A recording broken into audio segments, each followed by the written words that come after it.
앞에 나아가면서 우리 함께 성령의 조명을 위한 기도 합심해서 기도하고 말씀의 자리에 나아가겠습니다.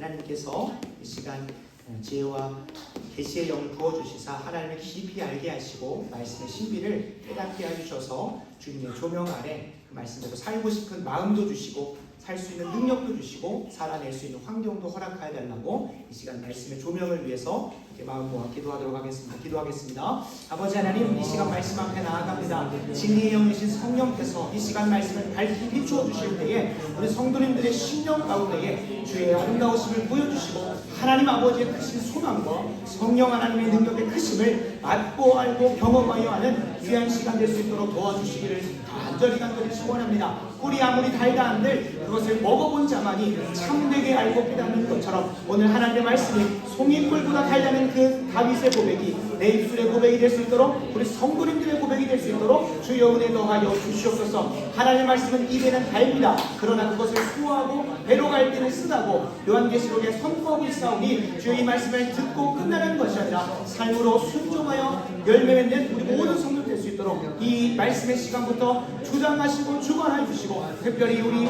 노아와 요한이로부터 작년도 이르기까지 모두가 온 세대가 함께 드릴 때 우리가 함께 말씀의 능력을 받고 알고 교류하고 교제할 수 있도록 은혜에 더하여 주시옵소서. 제가 기도합니다. 아버지 하나님, 엘리야가 갈멜산에서 주의 영광을 구하며 기도하였을 때에 내게 응답하옵소서, 내게 응답하옵소서. 주 여호와가 하나님이신 것과 주께서 이들의 마음을 되돌이키시는 것을 보게 해달라고 간절히 기도하였을 때에 하나님께서 성령의 불로 그 가운데 임하셨음을 고백합니다. 하나님, 그 역사가 이 자리 가운데 동일하게 일어나게 하여 주시옵소서. 이 말씀을 통하여 하나님이 하나님이신 것과 주께서 우리 좋은교회 성도들의 이전의 삶으로부터 새 사람의 삶으로 바꾸어 주시는 것을 함께 목도하고 경험하고 간증할 수 있도록 말씀을 살려 주시옵소서. 예수님의 이름으로 간절히 기도드립니다. 아멘. 오늘 말씀을 나누기에 앞서서 대한민국의 향방을 좌우하는 대선을 두고 묵상하는 가운데 짧은 소고를 나누고 말씀을 들어가도록 하겠습니다.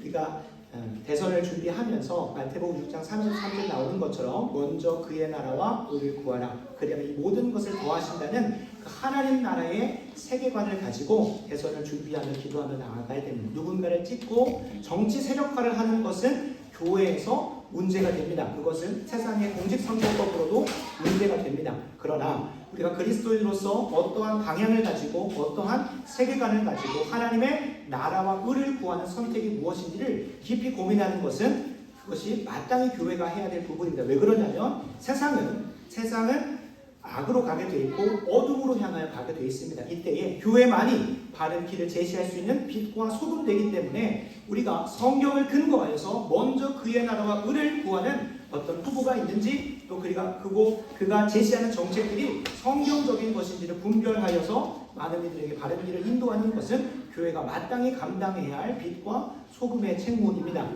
실질적으로 말씀을 드립니다. 나의 삶에 실질적인 유익을 주는 정책은 대부분 하나님의 나라와 의를 구하지 않는 정책일 때가 많습니다. 우리의 욕심의 본성과 우리의 욕정을 채워주고자 하는 직관적인 정책보다도 하나님의 말씀의 빛에 비추어 보아서 하나님의 나라가 조금이라도 더 확장되고 하나님의 교회가 더 우뚝 세워지는 것이 있다면 그것을 향하여 우리가 분별하여 나아가야 됩니다. 그리고 나만이 아니라 함께 교제하는 이웃들에게도 그것을 그들의 언어로 잘 가르쳐 주셔서 우리만 잘하는 것이 아니라 우리의 주변에 있는 이들도 바른 길로 이끌어갈 수 있는, 더 나아가서는 교회로 이끌어낼 수 있는 우리 모든 좋은 교회 성도들 되시길 간절히 소원합니다. 이를 위하여 함께 힘써 기도하시고 응결하시길 간절히 소원합니다. 오늘은 가정의 날을 맞이하여 나누는 말씀 세 번째 시리즈이자 마지막 시간입니다. 마지막 시간으로서 종들아 순종하기를 그리스도께 하듯 하라 라는 제목으로 하나님 말씀 증거하도록 하겠습니다. 꼰대라는 단어가 있습니다. 꼰대는 과거의 성공의 경험을 강조하면서 다른 사람 혹은 다음 세대의 의견을 무시하는 사람들을 일컫는 단어입니다. 그러나 동시에 이들은 수많은 시행착오를 통해서 가지게 된 그 지혜를 가지고 다음 세대가 성공할 수 있는 터전과 발판을 만드는 사람들이기도 합니다. 이들을 가리키는 긍정적인 표현이 있다면 어울리지 않지만 멘토라고 합니다.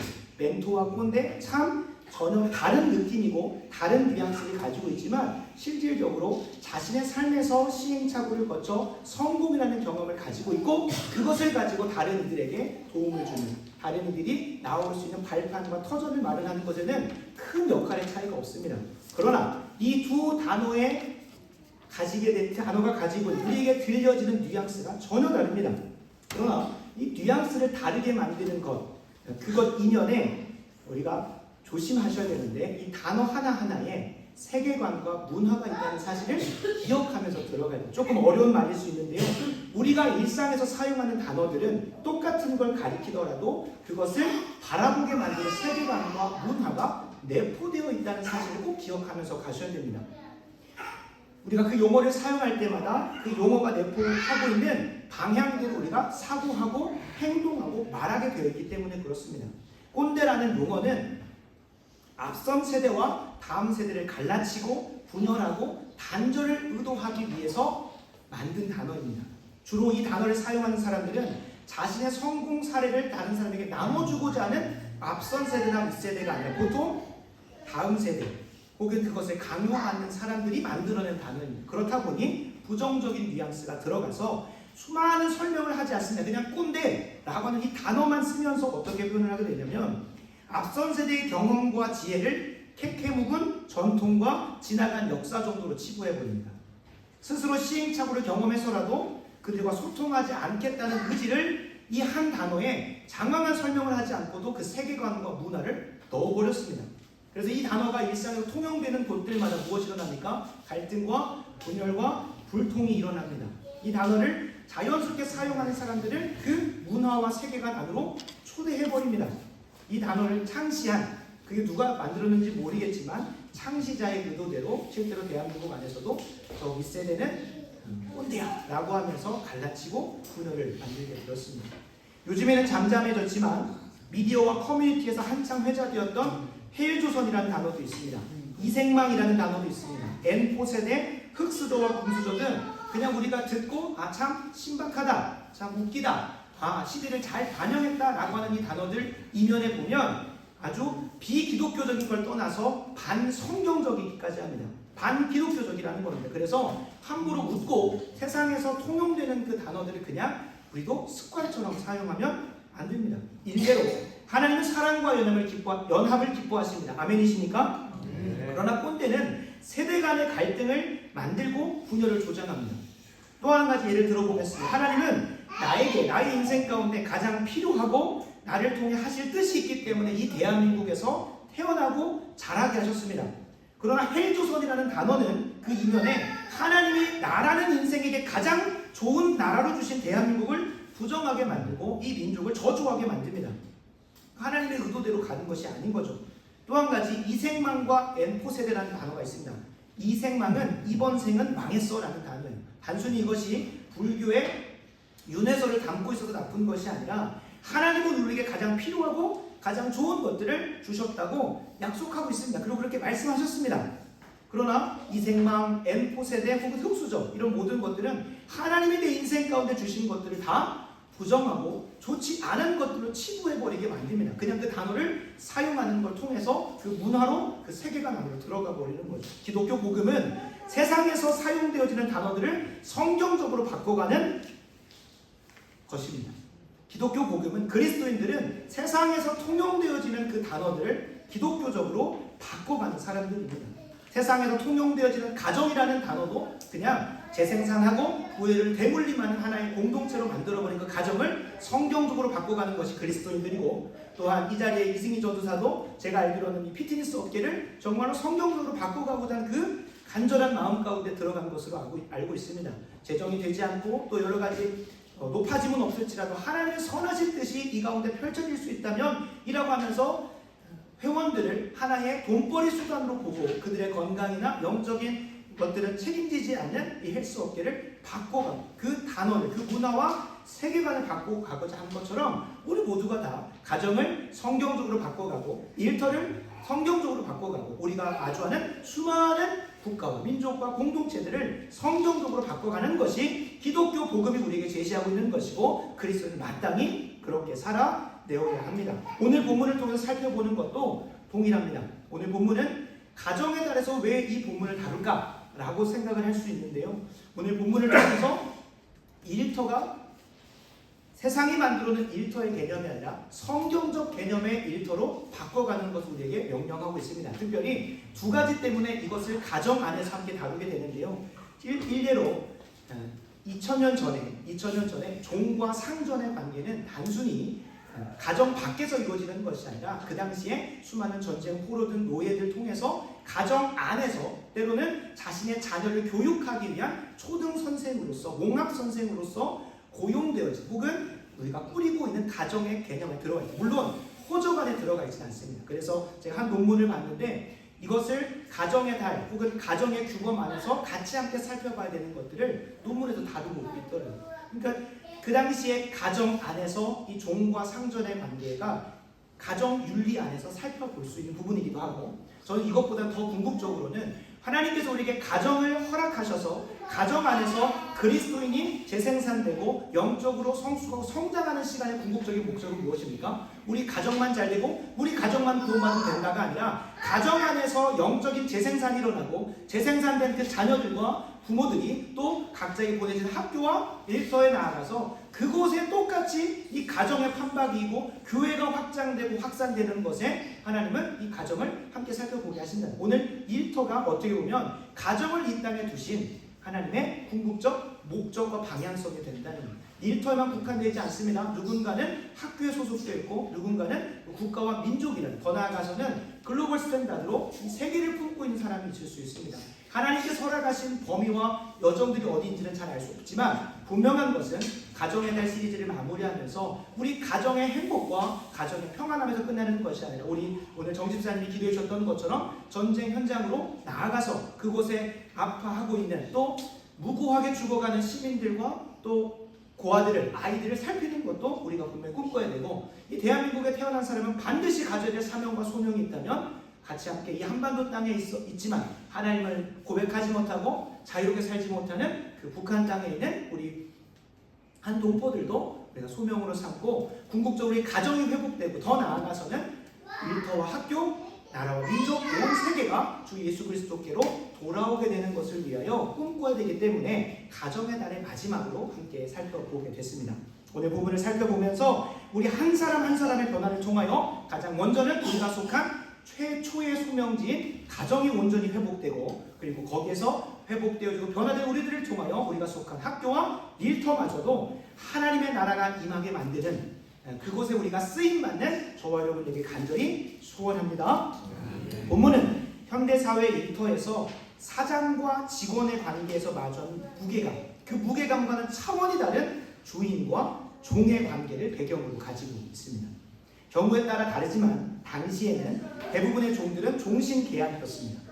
내 마음대로 이직이나 연봉 협상이나 권리 주장을 할 수 있는 것이 없었습니다.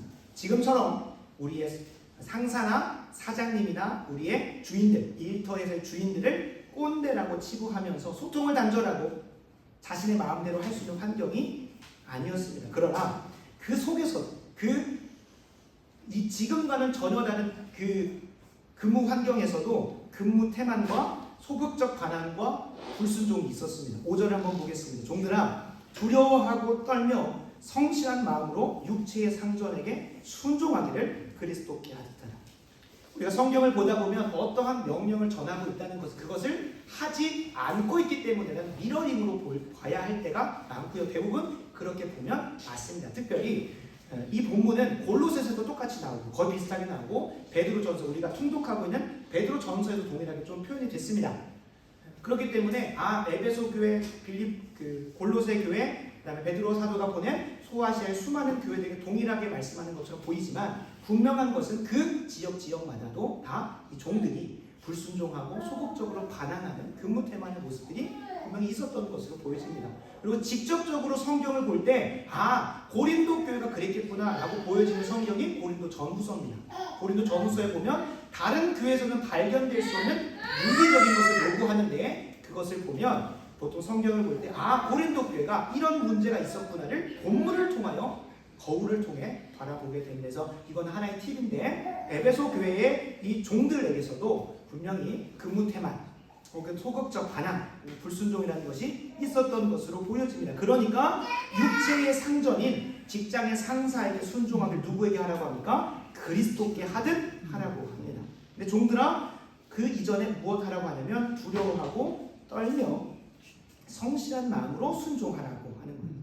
여기서 이제 두려워하고 떤다는 것은 주인을 막 두려워하고 떠는 게 아니라 이제 같은 표현으로 쓰여지는 것이 경외하다. 그러니까 주인을, 우리 하나님이 아니기 때문에 주인을 존중하다, 존경하고 그 앞에서 눈가림만 하지 마. 뒤에 이어지는 6절 상반절에 보면 이 두려워하고 떨라고 하는 것이 단순히 막 주인을 막 두려워 떨라고 하는 게 아니라 그를 존중하고 존경하고 그가 있든 없든 눈에 보이든 보이지 않든 주인이 한 명령이고 그 일터에서 해야 되는 것이라면 최선을 다해서 감당하라는 의미라는 것을 문맥상 알 수가 있습니다. 그래서 6절을 함께 보면 두려워하고 떨고 성실한 마음으로 하는 것이 왜 그렇게 얘기했는지를 알 수가 있습니다. 6절 상반절을 보겠습니다. 눈가림만 하여 사람을 기쁘게 하는 자처럼 하지 말고. 그러니까 이들은 주인이 있을 때는 최선을 다하는 것처럼 보이고 주인이 없는 곳에서는 요즘 표현인데 월급 루팡을 하는 거죠. 루팡이 이제 도둑질하는 건데 월급을 주신 것만큼만 하는 것도 아니고 그만도 못하게 막 보이지 않는 것을 카톡하고 컴퓨터로 딴짓거리 하고 있는 그런 것이 하지 말라는 거죠. 그러니까 주인의 눈에 들지 않는 것들, 주인이 관심을 잘 안 갖는 것들은 대충 하고 하는 척만 하고 요령을 피우고 절차를 무시하는데 그냥 주인에게 더 잘했죠 정도로만 늘 보여지는 수준으로만 했던 것으로 알 수가 있습니다. 솔직히 말해서 세상의 관점에서 보면 전혀 문제될 게 없긴 합니다. 이게 세상에서 말하는 회사와 사원 그리고 주인과 종의 계약 조건이기 때문에 그렇습니다. 회사에서 하라는 것만 하고 나면 그 잉여 시간을 내가 마음대로 쓰든 거기서 더 많은 이익을 창출하고 수익을 내든 그건 아무 문제가 안 됩니다. 그냥 내게 맡겨진 것만 잘 해내면 되고 그 안에서 충실하게 하면 되니까 아무 문제는 안 됩니다. 더 잘할 수 있겠지만 하지 않는 것은 계약 조건이 있는 게 아니기 때문에 내가 해야 되는 것만 하면 뭐라고 할 게 없습니다. 그러나 이것은 세상 속의 주인과 종의 계약 조건이기 때문에 큰 문제가 안 되지만 그러나 문제는 이 에베소서의 1차 독자는 누구입니까? 그리스도인 종들을 향해서 선포하고 있다는 게 있습니다. 그러니까 이 정도 안 하는 게 아니라 더 나아가서는 그리스도인들은 육체의 상전과 계약을 맺기 이전에 우리가 오늘 핵심이기도 한데요. 먼저는 하나님과 계약을 맺은 자들이라는 것을 기억하면서 일터일해한다고 이어지는 6절 하반절과 7절을 이야기하고 있습니다. 인생의 진짜 주인이신 육체의 주인 말고 인생의 진짜 주인이신 하나님과 계약을 맺었기 때문에 그냥 눈 가리고 아웅하는 수준, 눈 가린 자처럼 대충 하는 것이 아니라 하나님과 계약한 자이기 때문에 더 높은 수준을 우리 그리스도인 종들에게 명하고 있습니다. 6절 하반절부터 읽겠습니다. 그리스도의 종들처럼 마음으로 하나님의 뜻을 행하고 기쁜 마음으로 섬기기를 주께 하듯 하고 사람들에게 하지 마라. 그리스도인이라고 한다면 온 마음으로 기쁜 마음으로 육체의 상전 그 주인을 섬기되 마치 그리스도의 종들처럼 육체의 주인을 섬겨야 한다고 바울은 권하고 있습니다. 예수님을 주인으로 섬기는 그리스도의 종들은 주 예수 그리스도, 주님이신 예수 그리스도의 뜻을 따라서 세상을 섬겨야 하는 자들입니다. 예수님께서 어떠한 삶을 사셨습니까? 우리에게 보여주신 예수님의 분명하신 뜻은 마가복음 10장 45절에 이렇게 나옵니다. 인자가 온 것은 섬김을 받으려 함이 아니라 도리어 섬기려 하고 자기의 목숨을 많은 사람의 대속물로 주려고 왔다는 것. 그리스도의 종들이라는 것은 우리가 예수님을 섬기는 자들처럼 예수님을 섬기는 자들처럼 세상에서 열심히 살자 그런 수준이 아닙니다. 그리스도의 종들이라는 건 그리스도를 주인으로 삼은 자들 누구의 뜻에 충성되게 감당해야 됩니까? 예수님의 뜻대로 우리가 행하는 것이어야 됩니다. 예수님께서 이 땅에 오셔서 하신 뜻이 무엇입니까? 성부 하나님께서 뜻하신 것을 충성되게 감당하시면서 세상을 섬기셨고 최종적으로는 십자가에 못 박혀 죽으심으로 온 인류를 구원하는 세상을 제대로 섬기는 그 뜻을 행하셨기 때문에 그리스도의 종들처럼 예수 그리스도를 주인 삼은 종들처럼 우리 또한 거기서 무엇을 행해야 된다고 합니까? 주인의 뜻, 육체의 상전의 뜻, 업무 그런 게 아니라 뒤에 보면 하나님의 뜻을 행하는 것이라고 나오게 되어 있습니다. 그러니까 우리가 일터를 바라볼 때에 나는 이 회사와 이런 계약을 맺었기 때문에, 나는 이 학교 이런 계약을 맺었기 때문에 그렇게 하는 것이야. 그 정도 수준만이 하는 것이 아니라 하나님이 나를 이곳에 보내시고 심으시고 인도하신 목적과 뜻이 있기 때문에 그 뜻을 행하는 것이 오늘 본문의 분명한 방향성입니다.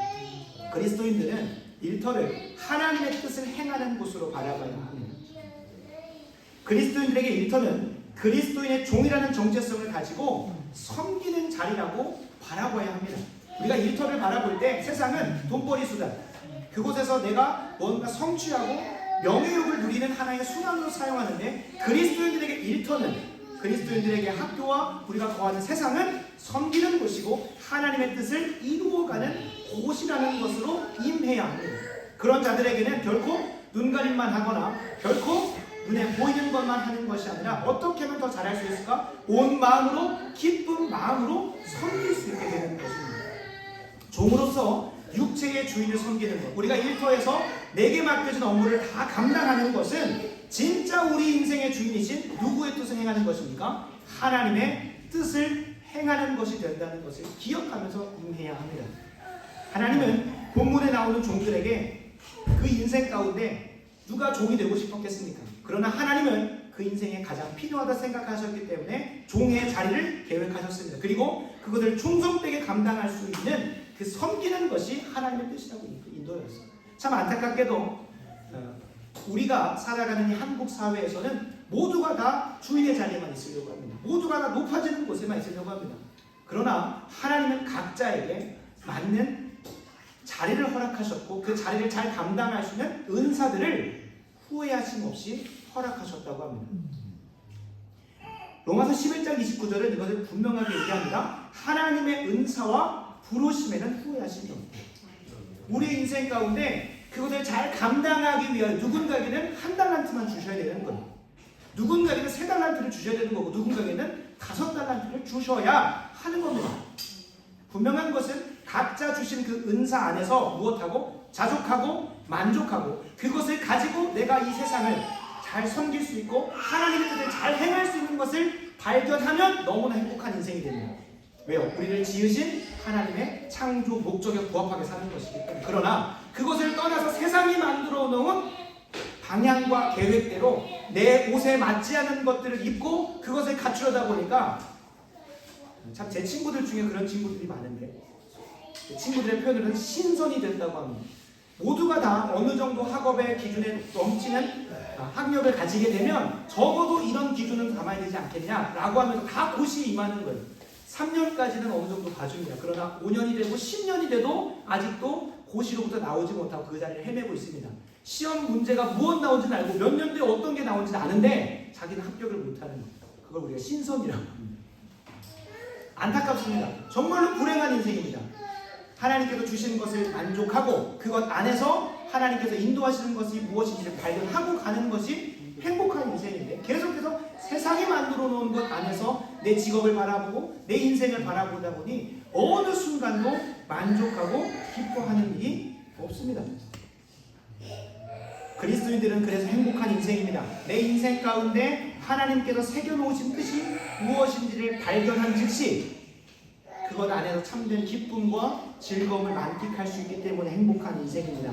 바라고 원하옵기는 저와 여러분도 하나님께서 내 인생 가운데 후회하심 없이 주신 은사를 가지고 후회하심 없이 허락하신 부르신 자리에서 죽도록 충성하는 걸 통하여 참된 기쁨과 즐거움을 만끽하는 저와 여러분에게 간절히 소원합니다. 세상이 요구하는, 세상이 좋다고 말하는 주인의 자리, 그 자리만 눈여겨보지 마시고 하나님이 우리에게 좋다고 말씀하시고 가장 필요한 것이라고 말씀하시는 예수 그리스도가 감당하셨던 것처럼 누군가를 섬기고 세상을 섬기는 종의 자리를 기꺼이 나아가실 때 그곳에 참된 기쁨이 있다는 것을 꼭 그 순종을 통하여 경험하셨으면 좋겠습니다. 하나님이 우리에게 맡기신 종의 자리를 충성되게 감당하다 보면 이건 좀 오해할까봐 좀 말씀을 드리겠습니다. 은사를 분별하고 또 하나님께서 내 허락하신 뜻을 분별하라고 하니까 높은 곳 바라보지 말라고 하니까 이게 참 극단으로 갑니다. 다 낮은 곳으로만 가야 한다고 해서 꿈꾸지를 않아요. 하나님 나라 안에서 하나님의 계획하신 5달란트 아니 100달란트 1000달란트를 주시는 엄청난 부자도 있어야 됩니다. 그리고 또 누군가는 정말로 보이지 않는 것을 최선을 다해 섬겨야 되는 그런 빚도 없고 명예도 없는 그런 자리도 있습니다. 근데 우리나라가 보면 지난주에 좀 나눴던 것처럼 다 의대만 가려고 해요. 근데 실제로 나라의 기틀을 삼고 나라의 동력이 되는 것은 의학에 있지 않습니다. 실제적으로 어디에 있습니까? 제조업에 있습니다. 제조업은 다 기피합니다. 어느 정도 머리가 커지고 손 쓰기 싫고 하니까 다 제조업은 기피해요. 근데 제조업이 제대로 되어야, 공업이 제대로 되어야 나라가 튼튼해집니다. 실제로 지금 이 대선 정부가 관련해서도 그렇고 국제 정세가 지금 조선이나 혹은 AI 쪽으로 정말로 힘쓰고 애쓰는 곳에 가게 되는데 정말 안타깝습니다.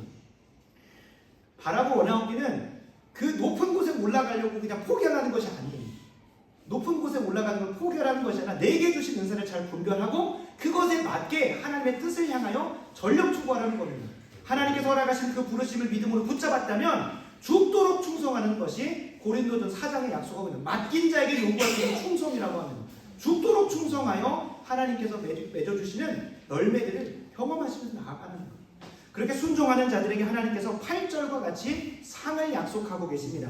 하나님이 내게 맡기신 종의 자리에 충성하면 반드시 그 약속대로 상을 주십니다. 그 상을 한번 살펴보겠습니다. 에베소서 6장 8절입니다. 이는 각 사람이 무슨 선을 행하든지 종이나 자유인이나 주께로부터 그대로 받을 줄을 압니다. 목사님 여기 어디 상이 있습니까? 라고 보여지는데 이 개역 개정을 조금 더 쉽게 풀었을 현대인의 성경을 제가 읽어드리겠습니다. 종이든 자유인이든 누구든지 선한 일을 하면 주님에게 그만한 상을 받는다는 것을 아십시오. 이거를 또 평행 구절은 아니지만 골로새서도 비슷한 말을 표현합니다. 3장 24절 제가 읽어드리겠습니다. 이는 기업의 상을 주께 받을 줄을 아는, 이 앞에 부분에는 종들은 주인에게 충성하라는 내용이 나와 있습니다. 이는 기업의 상을 주께 받을 줄 아나니 너희는 주 그리스도를 섬기는 것이다 라고 분명하게 나와요. 그러니까 우리가 육체의 상전을 섬기고 일터를 임하는 것이지만 그것은 결국 하나님의 뜻을 행하는 것이고 하나님을 섬기는 것이라고 골로새서도 얘기하고 있고, 그에 걸맞는 무엇이 주어진다고 합니까? 상이 반드시 있다는 겁니다. 그렇다면 이 상은 무엇일까요? 이 상조차도 세상이 이야기하는 상으로 보면 오늘 본문에 성경에 오늘 설교에 이 약속하고 있는 상이 별 볼 일 없는 것처럼 보일 수 있습니다. 세상이 말하는 상으로 보면 세상은 뭐 물질을 얘기하고 높은 곳을 얘기하고 그런 걸 약속할 수 있습니다. 마치 40일 동안 금식하시고 이 세상을 온전히 섬기시기 위하여 그 소명을 붙드는 그 자리에서 사단 마귀가 와서 전한 것처럼 그런 상을 기대하실 수 있어요. 물질을 많이 주고 높은 곳에 올려주고 찬양을 받게 되는 그런 자리를 꿈꿀 수 있는 그런 상은 아닙니다만, 성경이 진짜 우리에게 인간에게 정말 약속한 상, 이것이 우리 모든 성도들이 누려지길 소원하는데 두 가지의 의미가 있습니다. 첫 번째는 우리가 너무 잘 알고 있는 마태복음 25장 21절에 보면 착하고 충성된 종아 네가 적은 일에 충성하였음에 네가 맡겨진 그 일에 충성하였음에 두 가지 상을 약속합니다. 하나는 내가 많은 것을 너에게 맡기는 상이 있고요. 두 번째는 주인의 즐거움에 참여하는 상이 있습니다. 먼저 주인의 즐거움에 참여하는 상을 우리가 함께 살펴보려고 하는데, 주인의 즐거움에 참여하는 이 상은 주인의 뜻이 종들의 순종을 통해 온전히 펼쳐질 때 맛보게 되는 즐거움입니다. 우리의 인생의 주인은 누구십니까? 하나님이십니다. 그 하나님의 뜻이 우리의 순종을 통하여 우리의 충성을 통하여 온전히 펼쳐질 때에 주인이 즐거워하십니다. 그리고 그 종들도 그 주인의 즐거움에 참여해서 그게 펼쳐지는 걸 보고 기쁘고 즐거워합니다. 실제로 이 성경에는 온 인류의 구원을 위하여 수많은 신앙의 위인들이 등장을 합니다. 아담과 하와도 등장을 했고 아브라함도 솔로몬도 다윗도 수많은 자들이 등장을 합니다. 그러나 히브리서 11장의 표현에 따르면 그들은 예수 그리스도를 보지 못하고 그들에게 인생 가운데 맡겨진 것들을 충성되게 감당하고, 심지어 모세는 어디도 못 들어갑니까? 가나안 땅에 못 들어가는 것처럼 실제로 수많은 신앙의 선배들도 예수 그리스도, 그분이 예비하신 그 구원을 눈으로는 보지 못하고 죽음을 맞이합니다. 자신들은 자신의 인생 가운데 맡겨진 역할과 은사대로 충성하고 그냥 주님 품에 안기고 끝나는 거예요. 그러나 분명한 것은 그들이 모두 다 동일하게 즐거워하는 것이 있다면 창조주 되시고 구원자 되시는 하나님의 뜻이 이 땅 가운데 완전히 펼쳐지는 것을 무엇으로 여기고 살아갑니까? 즐거움이요 기쁨으로 여기게 됩니다. 그러니까 주인의 즐거움에 그렇게 참여하게 되는 거예요. 내가 이 부족하고 아무것도 아닌 자가 하나님 나라의 확장과 하나님의 뜻이 이루어지는 그것에 있어서 쓰임 받았다. 그리고 그것마저도 기뻐하게 되는 이런 마인드가 있으면 솔직한 표현으로 회사들이 다 잘 될 겁니다. 그렇지 않겠습니까? 내가 일하면 보통 많은 대리와 사원들이 보통 가지고 있는 마인드가 무엇이냐면 내가 일하면 뭐하나 어차피 수익 나면 주인이 다 갖고 먹고 사는 거예요. 그런 마인드가 아닌 거죠. 수고해서 수익이 창출되어지면 회사는 자연스럽게 그 기업가 한 명에게만 돈이 가는 것이 아니라 투자가 이루어지고 복지가 이루어지고 때로는 상여금이 주어지면서 상생하게 되는데 그 사실을 바라보지 못하면 그 주인의 즐거움에 참여하는 게 주인만 즐겁지라고 하게 되면 어떻게 됩니까? 참 한국 사회의 노동 현장으로 변하게 되는 것입니다. 하나님께서 우리에게 모두에게 동일하게 약속하시는 것은 주인의 즐거움에 참여하는 기쁨입니다. 하나님의 뜻이 이 땅에 온전히 이루어지는 그 즐거움, 그것을 하나님께서 충성하는 자들에게 반드시 경험하게 하실 것입니다. 두 번째 상이 있습니다. 이 주인의 즐거움에 똑같이 참여하는 것을 보면 아마도 많이 받고 많이 수고한 자들은 열심히 안 하게 됩니다. 무슨 말이냐면 누가복음 12장 48절에 이런 말씀이 있습니다. 무릇 많이 받은 자에게는 많이 요구할 것이고 많이 맡은 자에게는 많이 달라 할 것이라고 주께서 말씀하십니다. 실제로 그렇죠. 마태복음 25장 21절 23절에 나오는 표현을 보면 5달란트 주신 자, 그것을 은사로 주신 자에게 몇 달란트를 요구하십니까? 5달란트를 요구하십니다. 3달란트를 주신 자에게는 3달란트를 요구하십니다. 하나님은 많이 주시고 많이 거두어 가십니다. 그래서 우리가 그거를 비교할 필요가 없습니다. 많이 은사가 많고 뭔가 가진 게 많다. 그러면 하나님께서 많이 요구하시겠구나 라고 하면서 굳이 비교 안 하셔도 됩니다. 내게 주신 것이 1달란트가 안 될지라도 1달란트를 가지고 나는 남기기만 하면 되는 겁니다. 근데 중요한 건 그 모든 이들에게 동일한 칭찬을 하시고 동일한 상을 주신다는 거예요. 마태복음 25장 21절과 23절은 똑같은 표현을 단어 하나도 틀리지 않고 헬라어도 보니까 하나도 안 틀립니다. 5달란트 맡긴 자에게 5달란트를 받으시고 하는 칭찬이나 3달란트를 맡기고 3달란트를 또 받으시는 그 한 사람에게 행하시는 칭찬이 동일합니다. 단 하나의 단어도 틀림없이. 넌 조금 더 잘했다가 아니라 하나님은 각자에게 맡기신 것만 충성되게 감당하면 잘했다라고 하시는 거예요. 근데 문제는 주인의 즐거움에 참여하는 게 3달란트 가지고 3달란트를 남긴 그 사람에게도 똑같이 경험되어진다는 거예요. 5달란트 맡긴 자에게 똑같이 경험된다. 그럼 여기서 어떤 비윤리가 등장을 하냐면 많이 맡은 자는 굳이 내가 많이 남겨가지고 할 필요가 있나? 어차피 똑같은 결과물을 갖게 될 텐데 이게 마치 공상사회의 계급사회 같은 거죠. 누군가는 성장년이어서 이를 더 많은 노동량을 제시를 합니다. 그러면 그 노동량에 걸맞는 뭐가 있어야 됩니다. 인센티브도 있어야 되고 상여도 있어야 되고 그에 걸맞는 것들이 주어져야 되는데 그게 안 주어지고 100을 일해도 하나를 주고 10을 일해도 하나를 주면 모두가 다 몇 분 하게 되겠습니까? 10도 안 하게 됩니다. 그게 공산사회주의의 무서움입니다. 근데 하나님은 이걸 아시고 우리의 악함을 아시고 두 번째 상을 예비하셨습니다. 이 두 번째 상은 하나님의 충성하는 자들에게 주시는 이 두 번째 상은 그 사람만 알고 있는 하나님과의 추억입니다. 목사님 무슨 추억팔이를 하십니까? 추억이 무슨 상입니까? 생각하실 수 있는데 마태복음 25장 21절에 있는 상 내가 너에게 많은 것을 맡기리니 내가 많은 것을 너에게 맡기리니 그 부분을 조금 더 깊게 묵상해 보면 하나님은 맡기신 일에 충성한 자에게 더 많은 것을 맡기시는 이 내막을 살펴보면 단적인 예를 하나 들어보겠습니다. 최근에 부서 개편을 경험한 경찰이가 있습니다. 본인이 속해 있던 부서에서 다른 곳으로 좀 옮기게 다음 주에 이제 가게 되는데 사람들은 회사가 그냥 구조 개편을 했나 보다, 그냥 인사 개편을 했나 보다 할 수 있지만 경찬이는 하나님이 경찬을 위해 예비하신 것이라고 고백하게 됐습니다. 회사 생활을 두고 경찬이는 하나님 앞에 나아가서 기도했기 때문에 만사를 주관하시는 하나님께서 경찬이의 그 인사 개편을 허락하셨구나 라고 하면서 하나님과의 관계에서 내 인생을 뭐하게 됩니까? 해석하게 됩니다.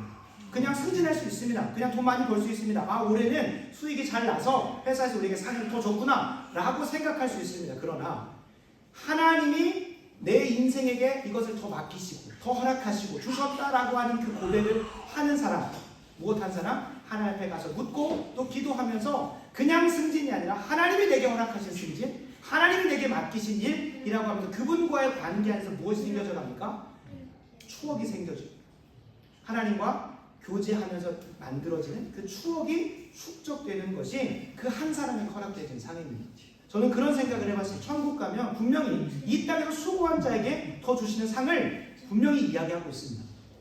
모두에게 동일하게 구원이라고 하는 천국의 삶이라고 하는 그 구원을 허락하십니다. 그러나 이 땅에서 정말로 충성한 자에게 또 주시는 상이 있습니다. 아니 구원만 주신 것도 감사한데 구원 못 받을 인생에 구원 주신 게 상이지라고 하면서 하시는 분들이 있지만 그렇게 되면 율법 폐기론이나 혹은 도덕적 해이가 찾아옵니다. 이 땅에서 굳이 내가 천국 가는데 굳이 수고할 필요가 있나? 그러나 분명히 성경은 약속하고 있는데 천국에 가면 우리에게 죽도록 충성한 자에게 또 주시는 상이 있어요. 근데 천국은 옆에 사람하고 비교하면서 저 사람이 내게 더 많이 받았네, 저 사람은 초가집이다, 황금집이네, 그렇게 비교하면 안 되잖아요.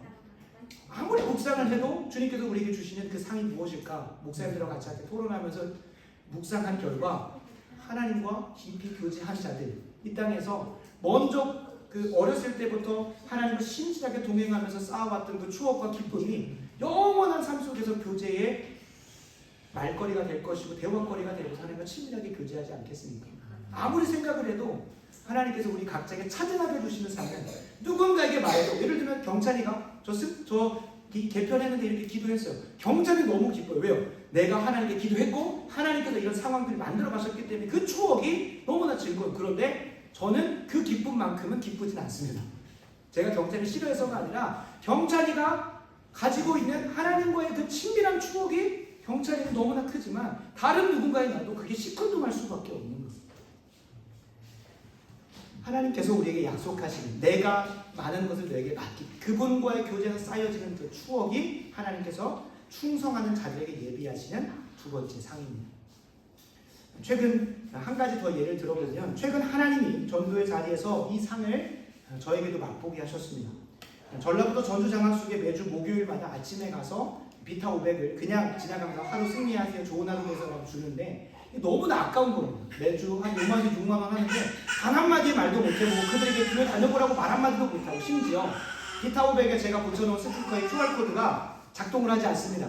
근데 지금 한 달 동안 그 누구도 그것에 대해서 얘기해주는 사람이 없어요. 아무도 안 찍어본 거죠. 그러니까 이 돈도 뭐 후원자분들이 후원을 하는 것이지만 저의 수고도 참 힘이 빠지더라고요. 그래서 하나님께 기도했습니다. 한 2주밖에 안 됐는데도 응답을 하셨습니다. 하나님, 바라고 원하옵기는 이 전주장학숙에서 제가 교양 강좌를 할 수 있는 날이 오기를 소원합니다. 이들에게 다가가서 하나님의 복음을 그들의 언어로 전할 수 있는 강좌가 저에게도 기회가 오면 좋겠으면 했는데 이번 주 목요일에 딱 그 응답이었던 거예요. 하나님께서 한 직원분을 통해서 차 한잔하고 가시라고, 얼마나 불쌍해서 차 한잔하고 가라고 하셔서 귀한 기회가 열려서 그분이 제가 요구한 것도 아닌데 얘기해 주시기에 우리 아이들에게 교양 강좌 한번 할 때 시간이 되시면 오셔서 강좌를 해주셨으면 좋겠다라고 하더라고요. 참 하나님의 응답이었습니다. 그러니까 하나님께서 그런 추억들을 저에게 쌓아주시고 저는 기도했고 그 응답을 경험하게 분명히 하나님께서 전주 장학숙에서 매 주마다 45인승 버스를 타고 셔틀로 45명의 친구들이 이 자리에 와서 예배드릴 것을 저는 확신합니다.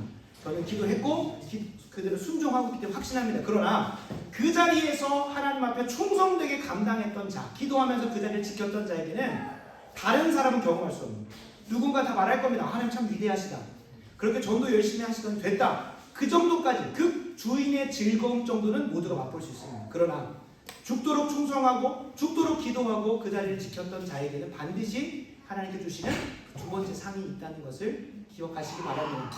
저와 여러분 모두가 다 그 상을 누리셨으면 좋겠습니다. 하나님과 교제하면서 죽도록 충성하는 자에게 반드시 경험케 하시는 그 두 번째 상도 이 땅에서 충분히 경험하시다가 주님의 품에 안기는 저와 여러분에게 소원합니다.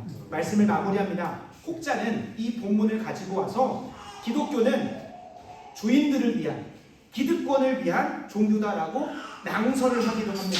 없는 자들을 혹사시킨다고 합니다. 그들을 속된 표현으로 가스라이팅하고 그들에게 잘못된 걸 주입해서 야, 하나님께 섬기든 주인을 섬겨라고 기독교가 조장하고 있다고까지도 억지를 부리기도 합니다.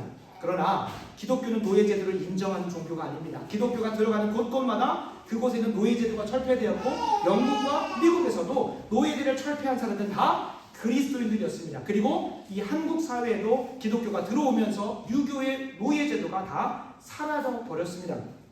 오히려 본문은 기독교의 진리가 이 세상의 현실과 전혀 동떨어져서 천국 가는 이야기, 그냥 우리가 잘 먹고 잘 사는 이야기를 말하고 있는 것이 아니라 기독교의 복음이 얼마나 우리의 삶의 현실에 뿌리박고 있는지를 말해주고 있는 것입니다. 노예 제도가 아직 개편되지 않은 그 시대의 상황 속에서 주인들은 어떻게 사는 것이 옳고 그리고 가정이 어떻게 되는 것이 옳은지를 기독교는 이론이나 사상에서 끝나는 것이 아니라 그리스도인들의 참된 순종과 충성과 실천을 통하여 정말로 세상을 아름답게 하나님의 나라로 변화시키는 것에 있다는 것을 기독교가 진짜 실제적인 것이라는 것을 우리가 알고 오늘 이 가정에 대한 메시지를 마무리해야 됩니다. 말하고 원하옵기는 말씀을 마무리하면서 가정은 이렇게 해야 돼야 돼. 가정에 다니니까 한번 마음 먹고 끝나지. 일처럼 이렇게 살아야 돼. 그게 아니라 오늘로부터 시작하여서 정말로 기독교 복음이 들어가는 곳들마다 사회와 가정과 문화 모든 것들을 다 바꿔놨던 것처럼 우리 좋은 교회 성도님들을 통하여 가장 먼저 우리의 가정에 하나님 나라가 임하게 되는 놀라운 은혜가 있기를 소원합니다. 우리 좋은 교회 성도님들의 순종과 실천을 통하여 우리가 속한 일터와 더 나아가서는 학교와 이 나라와 민족이 변화되는 것을 경험하게 되기를 간절히 소원합니다. 그리하여서 주인의 즐거움에 참여하시고 주인의 즐거움뿐만 아니라 하나님께서 서브로 또 죽도록 충성한 자에게 허락하시는 그 상을 매일마다 경험하시고 간증하시고 나누시는 은혜가 우리 모두에게 있기를 간절히 소원합니다. 기도하겠습니다. 아버지 하나님, 주님께서 종들로 이 땅을 살아가는 우리들에게 약속하시는 그 아름다운 상을 말씀 가운데 발견하게 하신 것 감사합니다.